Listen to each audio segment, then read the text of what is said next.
saya sudah mengganggu waktu Bapak hari ini. Lagi ada keadaannya sehat Pak? Alhamdulillah sehat ya Pak. Jadi Pak, hari ini insya Allah saya ingin menyita waktu Bapak sedikit terkait dengan saya ingin mewawancari Bapak dalam hal bagaimana Bapak sebagai pimpinan mengambil keputusan terkait dengan dilema etika maupun bujukan moral. Nah, jadi kurang lebih sekitar 10-15 menit saya mintakan waktu Bapak Pak. Siap. Terima kasih Pak. Jadi kita mulai saja Pak ya. Siap. Selama ini bagaimana Bapak dapat mengidentifikasi kasus-kasus yang merupakan dilema etika ataupun bujukan moral Pak? Ya, selama saya memimpin SMA yang ke-27 ini, kalau saya melihat kasus-kasus dilema etika ini banyak masalah-masalah yang terjadi. Salah satunya itu adalah benar dan melawan benar. Saya melihat bahwa kasus yang diterima ketika etika yaitu benar-benar melawan benar merupakan situasi yang terjadi ketika harus memilih dan memutuskan antara dua pilihan, di mana kedua pilihan itu benar-benar secara moral tapi bertentangan satu sama lain. Sedangkan bujukan moral yang benar melawan salah satu situasi atau keadaan ketika harus mengambil keputusan antara benar dan salah. Oh iya, jadi Pak. Ya Pak. Berarti kalau dalam hal dilema etika, berarti itu kasusnya benar lawan benar. Sementara kasus tentang bujukan moral itu berarti benar lawan salah Pak ya? Iya. Iya, baik Pak. Selanjutnya Pak, selama ini bagaimana Bapak menjalankan pengambilan keputusan di sekolah Bapak, terutama untuk kasus-kasus di mana ada dua kepentingan yang sama-sama benar atau sama-sama mengandung nilai kebajikan Pak? Sebelum keputusan diambil dalam kasus dilema, ketika terlebih dahulu dilakukan pengukuran fakta. Ya, yang terjadi siapa-siapa yang terlibat, menganalisis benar salahnya, membuat alternatif solusi, membuat keputusan dan membuat lagi keputusan atau direfleksi. Oh iya Pak, baik Pak. Jadi bukan saja dibiarkan begitu saja, tapi nanti setelah itu setelah dibuat solusinya, kemudian nanti diambil lagi keputusan itu mana yang benar, dilihat lagi, kemudian direfleksikan juga setelah itu Pak ya. Baik sekali Pak. Selanjutnya langkah-langkah atau prosedur seperti apa yang biasa Bapak lakukan selama ini Pak? Biasanya langkah-langkah kita tempuh itu adalah langkah-langkah yang dianggap efektif dilakukan dalam pengambilan keputusan adalah pengumpulan data, mencari fakta atau bukti pendukung, menganalisis benar salahnya, membuat alternatif solusi, membuat keputusan, dan lagi-lagi harus melihat keputusan kembali atau direfleksi. Hal itu dilakukan agar dapat menghasilkan keputusan yang dapat dilaksanakan dan dijalankan oleh kedua belah pihak yang bertentangan dengan baik. Oh iya Pak.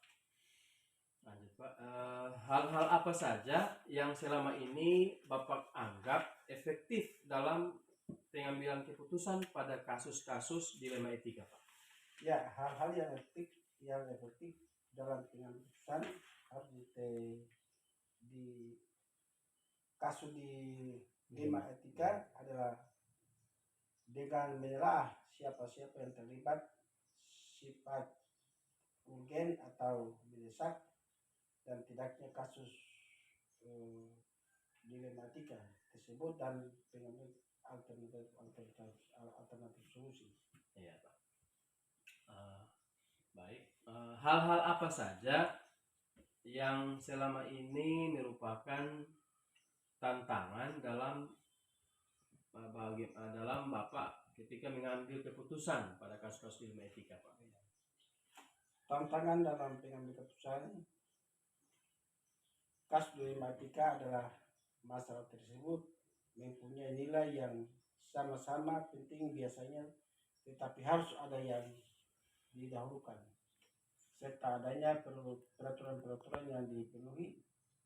Tak kalah penting adalah nilai rasa yang harus diutamakan. Oh iya Pak, ya Pak. Jadi selain Bapak itu melihat masalah mana yang harus didahulukan, juga dipertimbangkan dengan rasa juga, perasaan begitu Pak ya. Oh iya Pak, baik.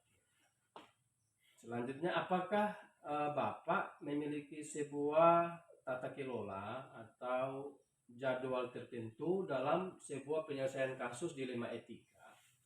Dan apakah Bapak langsung menyelesaikan di tempat atau memiliki sebuah jadwal untuk menyelesaikannya dalam bentuk atau prosedur yang seperti apa yang Bapak jalankan? Dalam pengambilan keputusan dilema etika, saya tidak mempunyai jadwal khusus karena masalah biasanya tidak bisa diprediksi kapan datangnya. Jika masalah itu ringan, biasanya akan langsung ditangani, tetapi jika masalah itu berat, maka akan lebih dahulu dimusyawarahkan. Biasanya saya akan berkonsultasi dengan wakasek terlebih dahulu, atau bila perlu ada guru-guru lain yang dianggap bisa membantu saya dalam menyelesaikan masalah atau bersama orang tua murid. Dalam hal ini biasanya komite sekolah. Oh iya Pak, baik Pak. Baik sekali Pak. Ya, selanjutnya, adakah seseorang atau faktor-faktor apa selama ini yang mempermudah atau membantu Bapak dalam mengambil sebuah keputusan pada kasus-kasus dilema etika Pak? Ya. Faktor-faktor yang mempermudah atau membantu saya dalam pengambilan keputusan, biasanya saya akan berkonsultasi dengan wakasek terlebih dahulu, atau bila perlu ada guru-guru yang lain dianggap bisa membantu saya menyelesaikan masalah itu, atau komite sekolah jika masalahnya bersangkutan dengan orang tua atau masyarakat. Oh iya Pak, baik. Lanjut Pak, dari semua hal yang telah Bapak sampaikan tadi, pembelajaran apa yang dapat Bapak petik dari pengalaman Bapak ketika mengambil sebuah keputusan dilema etika? Iya. Pembelajaran yang bisa saya ambil dari pengambilan keputusan pada kasus dilema etika adalah sebelum mengambil keputusan harus banyak sekali mengasihi kasus yang ada. Banyak pertimbangan-pertimbangan setiap keputusan itu. Pastinya tidak mungkin membuat semua pihak yang terlibat. Pasti ada pihak yang tidak terpuaskan. Semua harus menghormati serta melaksanakan keputusan yang ditetapkan. Demikian Pak. Oh iya Pak, baik Pak, luar biasa Pak. Jadi terima kasih Pak atas waktunya. Bapak telah memberikan pandangan-pandangan yang luar biasa sekali. Bagaimana Bapak itu mengambil sebuah keputusan pada kasus-kasus dilema etika maupun rujukan moral. Mudah-mudahan apa yang Bapak sampaikan menjadi pegangan juga buat saya. Dan sekali lagi saya sangat berterima kasih atas waktunya Bapak telah berbagi. Mudah-mudahan kedepannya akan kita ketemu lagi Pak. Insya Allah Pak. Ya, terima kasih Pak, saya langsung mohon pamit Pak. Sama-sama Pak.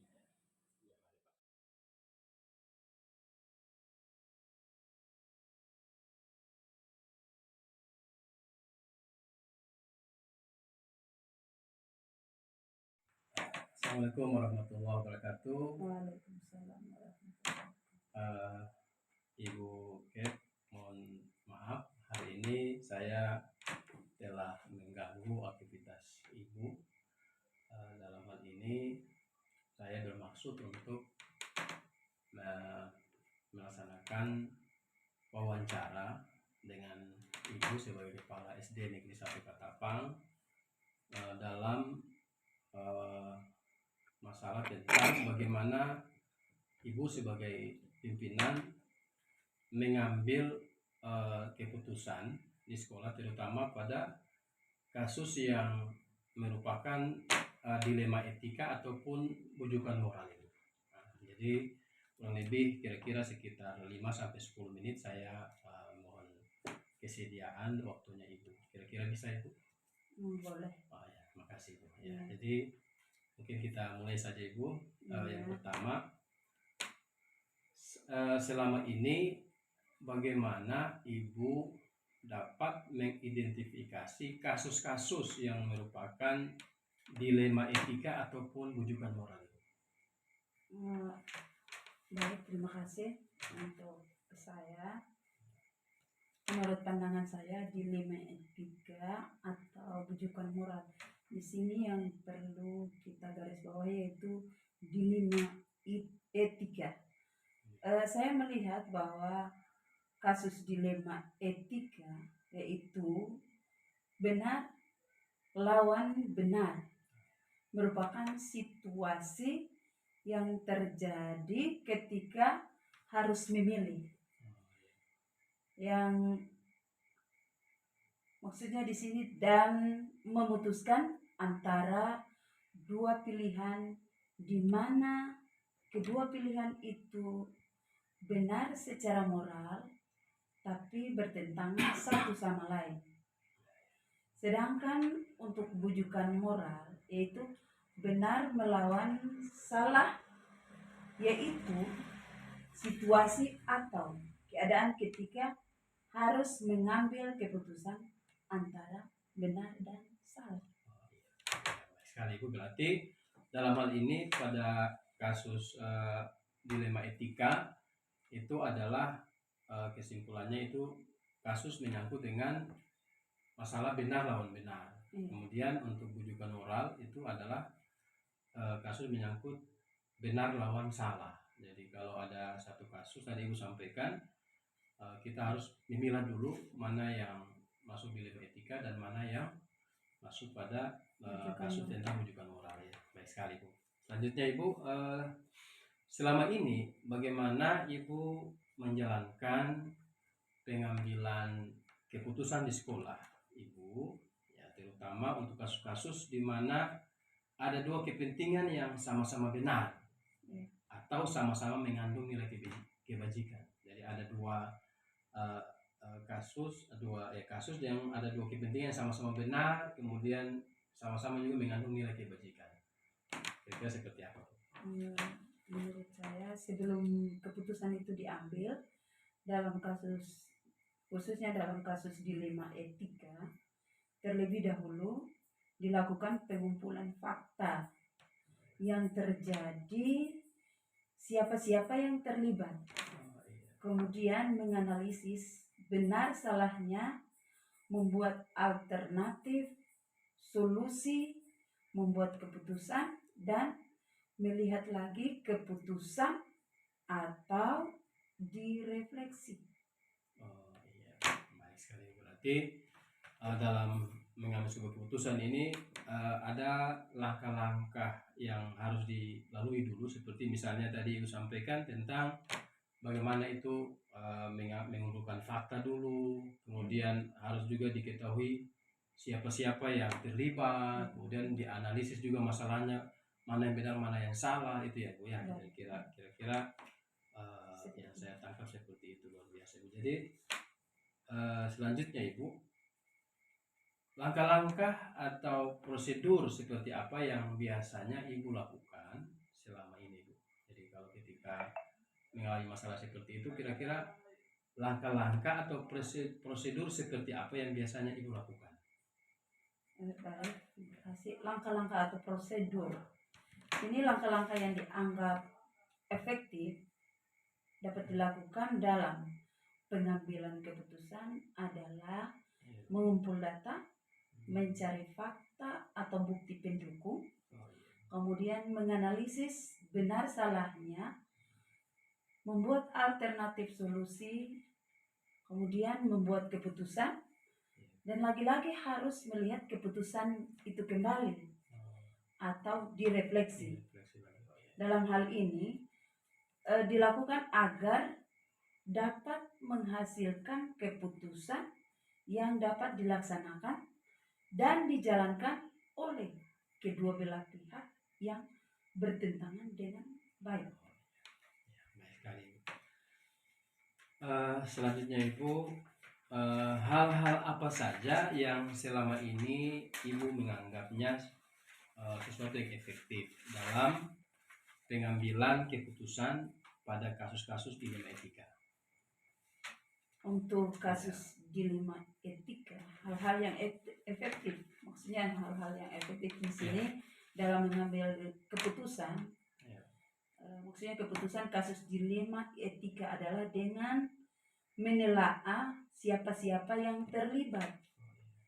Kemudian siapa-siapa yang terlibat sini maksudnya sifat urgennya, atau maksud saya sifat urgen atau mendesak, dan tidaknya kasus dilema etika tersebut dan pengambilan alternatif solusi. Oh, iya.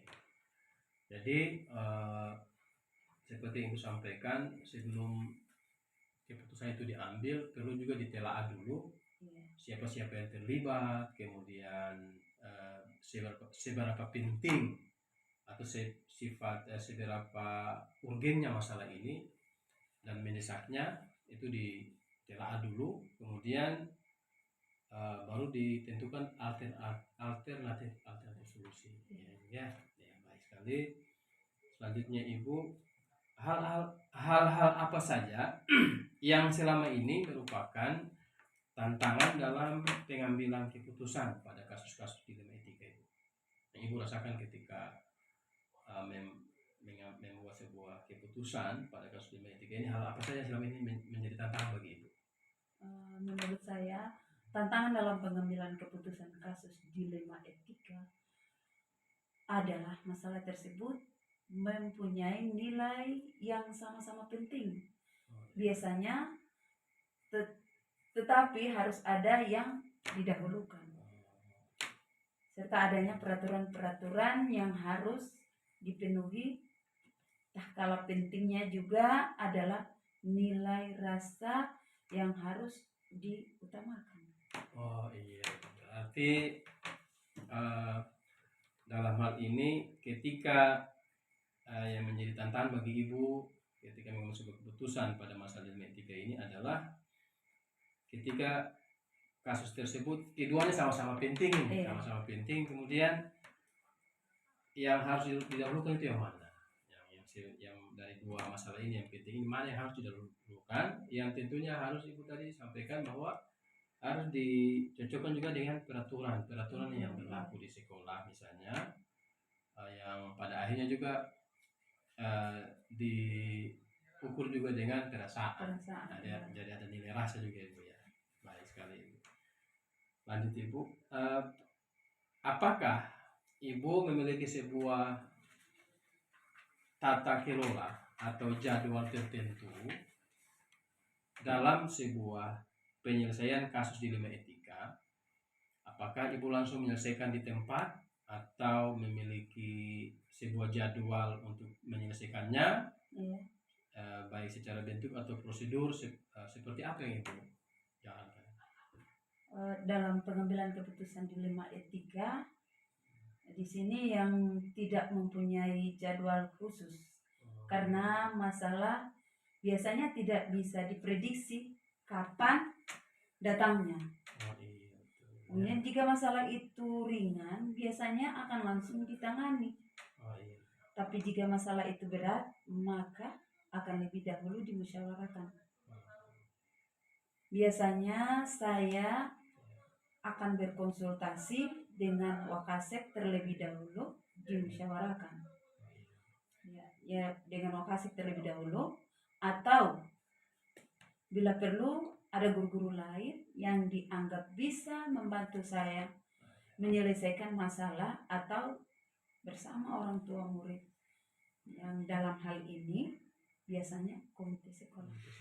Oh iya, berarti kalau misalnya kasus itu menyangkut dengan kondisi yang di sekolah secara internal, maka ketika itu sulit bagi Ibu untuk mengambil keputusan, maka Ibu juga tidak segan-segan untuk menanyakan, berkonsultasi dengan Wakasek atau wakil kepala sekolah, kemudian ada guru-guru tertentu yang Ibu anggap mampu, juga orang tua dalam hal ini diwakili oleh komite sekolah Ibu ya. Oh iya, baik sekali Ibu. Lanjut Ibu, adakah seseorang atau faktor-faktor apa saja yang selama ini mempermudah atau membantu Ibu dalam pengambilan keputusan dalam kasus-kasus dilema etika ini? Faktor-faktor yang mempermudah atau membantu saya dalam pengambilan keputusan itu satu, biasanya saya akan berkonsultasi dengan Wakasek terlebih dahulu, atau bila perlu ada guru-guru lain yang dianggap bisa membantu saya menyelesaikan masalah, atau komite sekolah jika masalahnya bersangkutan dengan orang tua atau tadi Ibu ya, berarti Ibu tidak langsung memutuskan masalah seperti itu saja, harus ada juga berkonsultasi juga ya Ibu. Lanjut yang terakhir Ibu, dari semua hal yang tadi Ibu telah sampaikan, pembelajaran apa yang dapat Ibu petik dari pengalaman Ibu ketika mengambil sebuah keputusan pada kasus dilema etika? Untuk saya itu pembelajaran yang bisa saya ambil dari pengambilan keputusan pada kasus dilema etika adalah sebelum mengambil keputusan harus banyak sekali menganalisis kasus yang ada. Banyak pertimbangan. Setiap keputusan itu pastinya tidak mungkin membuat semua pihak yang terlibat itu pasti ada pihak yang tidak terpuaskan.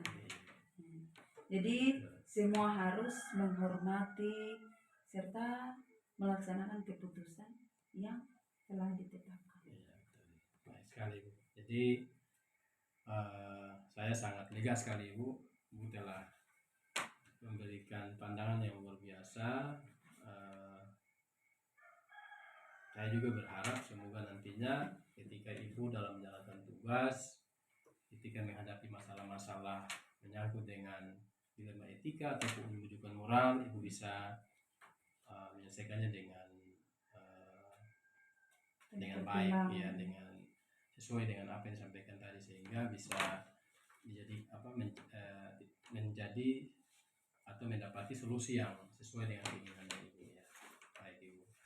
Jadi Ibu mungkin waktu saya sudahi, hanya demikian yang bisa saya wawancari pada hari ini. Sekali lagi saya sangat mengucapkan terima kasih Ibu telah meluangkan waktunya untuk bisa diwawancarai oleh saya pada hari ini. Saya sekali lagi mendoakan semoga Ibu sehat selalu, Ibu selalu dalam lindungan yang Maha Kuasa dalam menjalankan tugas. Terima kasih Ibu. Mudah-mudahan kita akan bertemu lagi di lain waktu. Terima kasih. Saya langsung pamit.